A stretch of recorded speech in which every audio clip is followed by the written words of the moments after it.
stehe hier in Düsseldorf vor dem Auktionshaus Felsmann und möchte heute das erste Mal in meiner Münzensammlerlaufbahn ein paar Münzen bei einem solchen Auktionshaus einreichen und schauen, wie das konkret funktioniert.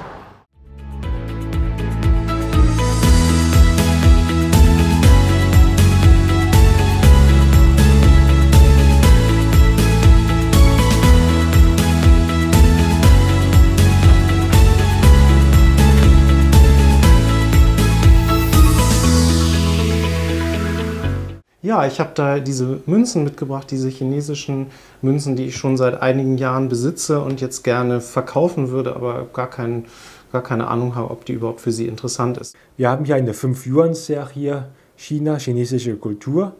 Aber als solches können wir es anbieten, als eine komplette Sammlung. Startpreis zusammen ca. 350 €.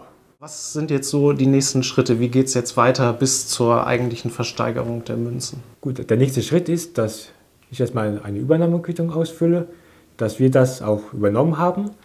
Der nächste Schritt ist, dass Sie einen Versteigerungsauftrag unterschreiben, damit Sie uns beauftragen, Ihre Münzen meistbietend an den Mann zu bringen. Danach geben wir Ihre Münzen in unsere Auktion ein. Im Vorfeld werden dann noch Fotos gemacht.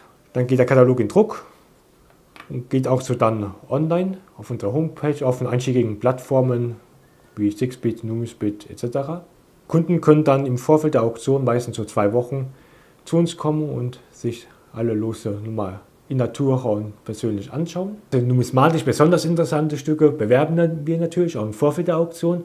Das geschieht einerseits über unsere Homepage, einerseits über die ganzen sozialen Kanäle, über Flyer, über Messebesuche. Aber was kostet mich das jetzt konkret? Welche Gebühren fallen an und werden die in jedem Fall fällig? Was muss ich da als Einreicher beachten? Wir bekommen eine Provision, die wird nur im Verkaufsfall fällig. Die schwankt ein wenig vom Wert der Sammlung und davon, wie viel Aufwand wir damit haben, dies zu detaillieren und so weiter. Spanne beträgt zwischen 10 und 20% plus Steuer. In jedem Fall können wir einen Satz von 15% plus Steuer, das sind 17,85% machen, sowie eine Losgebühr von 2 €. Und wie erfahre ich, ob mein Los verkauft wurde und wie hoch das Höchstgebot am Ende ausgefallen ist?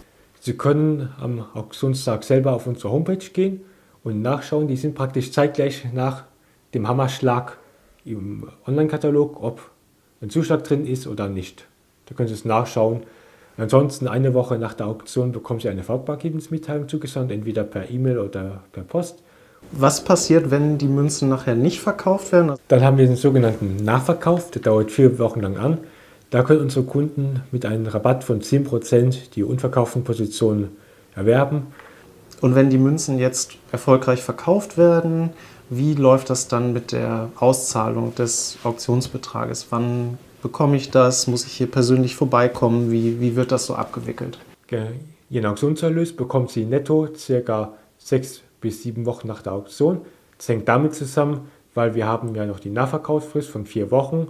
In der Zeit kann immer noch eine Position verkauft werden. Könnte ich auch Hunderte oder Tausende Münzen einreichen? Und wie gehen Sie da vor, wenn Sie solche Mengen angeboten bekommen? Also wenn Sie jetzt eine umfangreiche Sammlung haben, wie zum Beispiel 20 Umzugskartons, da kommen wir auch gerne zu Ihnen nach Hause. Wir schauen uns das dann halt an. Und es gibt keine Limitierung, was jetzt so eine Losanzahl oder so maximal eingereicht werden kann.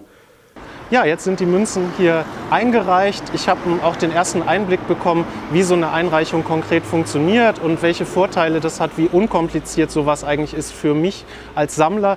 Und jetzt bin ich natürlich auch gespannt, was am Ende dabei für ein Höchstgebot herauskommt.